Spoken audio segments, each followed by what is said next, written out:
Former government scientist has alleged that the U.S. military is flying recovered UFOs at a secret base in the Nevada desert. The allegations about the secret facility near the Groom Mountains first surfaced on Eyewitness News last Friday. Scientist Bob Lazar says there are at least 9 of the flying saucers being tested and that they were not built on Earth. At S4, he says, are flying saucers, antimatter reactors, and other working examples of technology that is seemingly beyond human capabilities. This now not-so-secret military base at Groom Lake, Nevada, is known as Area 51, or Dreamland, as insiders like to call it. But no one who has actually worked on the test site has ever talked about what goes on there. No one, that is, until now.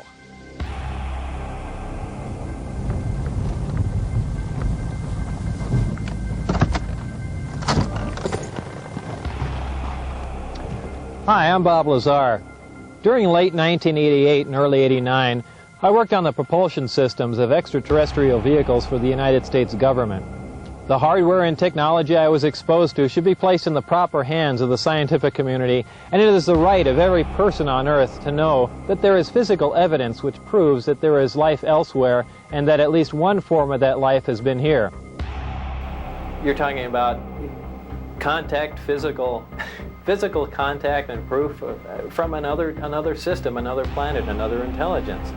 That's got to be the biggest event in history, period. And it's real. And it's real and it's there. The Navy has finally acknowledged that videos appearing to show UFOs flying through the air are real. They don't call them UFOs, they call them unidentified aerial phenomena. And then there were hangar doors open.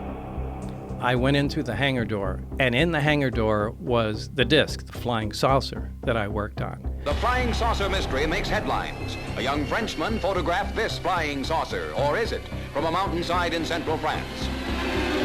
That when it's going to travel a long distance, that is how it operates. It flies along and it puts its belly to the target. That's not our LNS though, is it? It's not. That is LNS, dude. Well, if there's like anything, it's rotating. There's no physical hookup between any of the systems in there. They use gravity as a wave, using waveguides, almost like microwaves. And, oh, by the way, has no obvious signs of propulsion, no wings, no control surfaces, and yet still can defy the natural effects of Earth's gravity. Into the reactor. This piece of element 115 is the source of the gravity A wave, as well as the target that is bombarded with protons to release the antimatter. Slamming together the atoms of calcium and americium.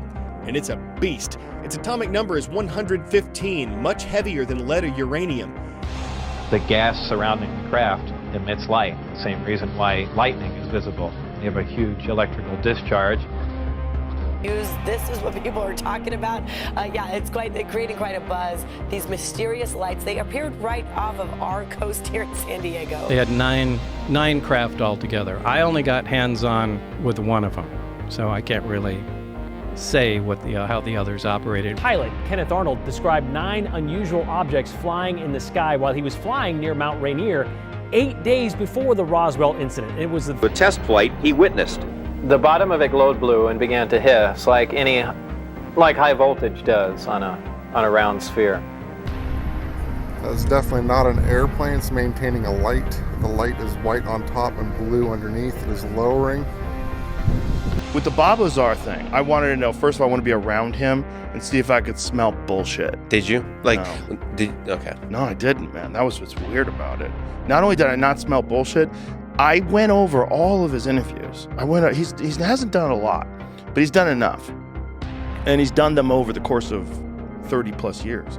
And it's alarming how consistent his story is. And so, as I said a while back, I think George was doing an interview with me, and I said, I wouldn't bet against the truth of the majority of everything that Bob has said. I wouldn't bet against it. Even more recently, from people that have position to access that information, it was confirmed. I just want you to know, he worked out there. Now, I have people that were out there that saw him on a Janet flight. There was a facility at Papoose. I think it was built into the side of the mountain, and you can see the dirt road on the old satellite photos Why were people going down there? And then, of course, the video. He goes out there with his friends when he thinks he's going to be killed or he's going to disappear, and 3 weeks in a row, you've talked about it on this program, Yeah. and they videotaped it, and all the witnesses who were there have verified it, and it was not over Area 51, it was over Papoose, which officially has no facility. Nothing has ever been there. Bob knew a lot of stuff that he couldn't have known otherwise, and it's been proven over the years. And he didn't. No, what? Did you see that move it did? No, I didn't. It went Because like I kept it went boom, boom. Wow, look how bright it's getting. Look at it now. Getting bright. Not bright enough for me to get the son of a bitch. Here, hold on, right here.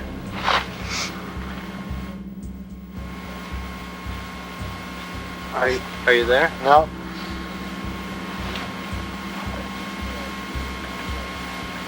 It is bright right. Good evening, this is John Lear, and today is March 22nd, 1989. We're standing just about 8 miles due east of Groom Lake, Nevada, the super government secret test site. And just a few minutes ago, we saw one of the government extraterrestrial UFOs fly over there. We all watched it for about 7 or 8 minutes. Right here I have my Celestron scope. It's 8 inches, and I had it focused in for about 15 seconds and saw for myself that in fact it was a disc. We're going